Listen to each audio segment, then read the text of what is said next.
TJ's Black. Good morning guys.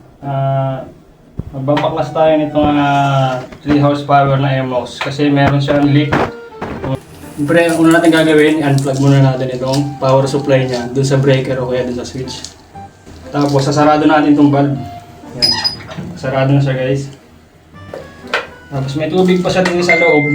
Tatanggalin natin siya dito sa inner at saka sa outer para makuha natin itong pump natin.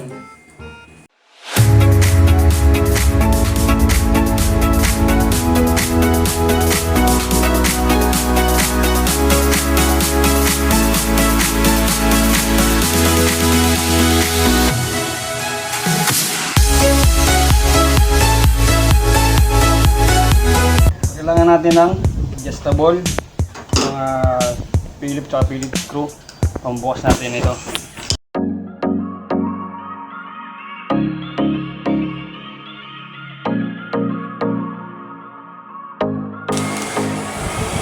Tcharan! Diba? Basic lang guys. Hindi nyo kailangan gumastos para magbayad ng gagawa pa nito. Ito na natin. Guys, ito na. Tatanggalin na natin ito. Ng tornilyo ng stainless natin. Para matanggal natin ito. Pati yung propeller, matanggal na rin natin. So ito guys, tanggal na natin siya. Ito yung cover ng propeller. Tanggal na natin siya. Ito ngayon yung propeller. Siya yung umihigop dun sa tubig natin. Nakikita nyo, medyo mahina yung ikot niya. Ibig sabihin nito guys, may problema to doon sa kanyang bearing nasa loob.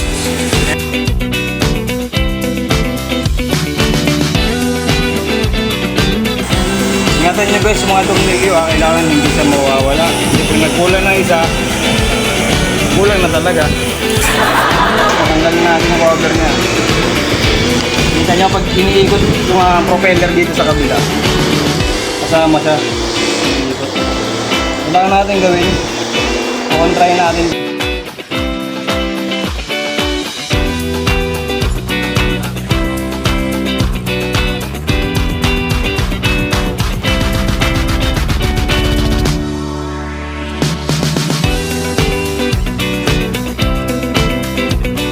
Ibig sabihin, nasa loob yung problema, wala dito sa labas.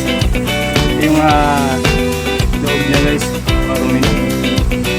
Linisin din natin yung mga guys.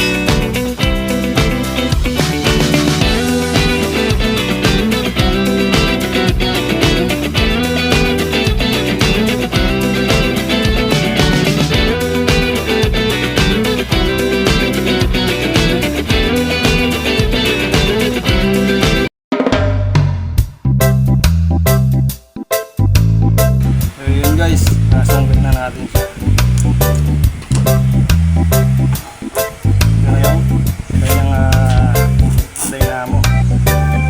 Dito guys, 50-50 yung kanyang grasa, hindi na siya masyadong accurate. Kaya yung pag-ikot ng dynamo ng propeller ay medyo mahina na. Papalitan natin siya ng grasa.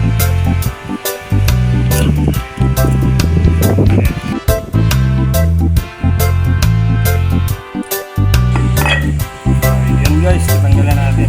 Makikita nyo guys yung grasa. Hindi na siya maganda. Ayan.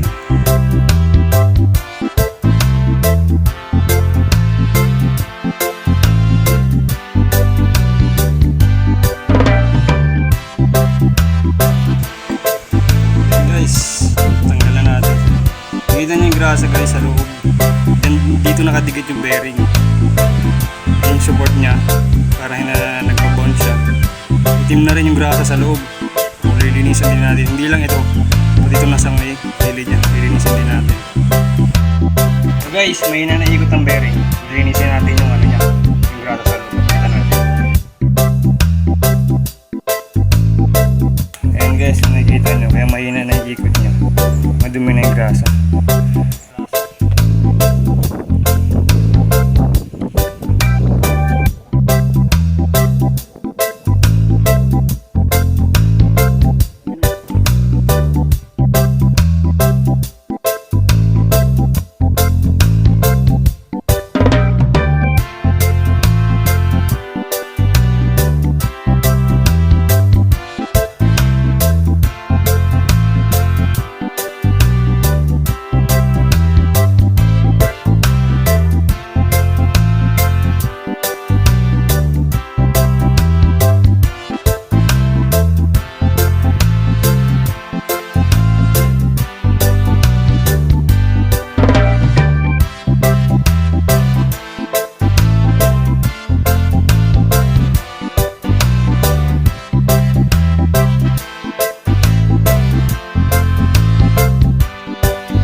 guys, babalikan natin itong ano, pagdati natapos na natin sa linisan. At makita kung ano yung problema.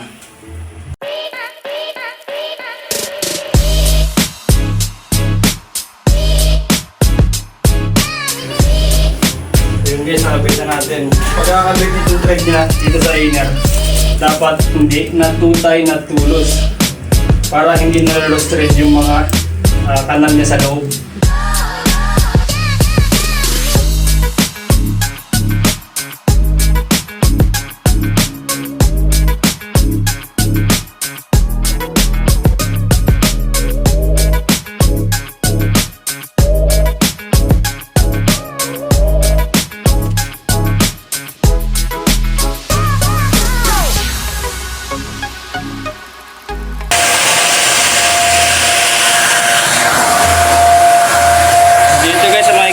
May liplabas na wala na.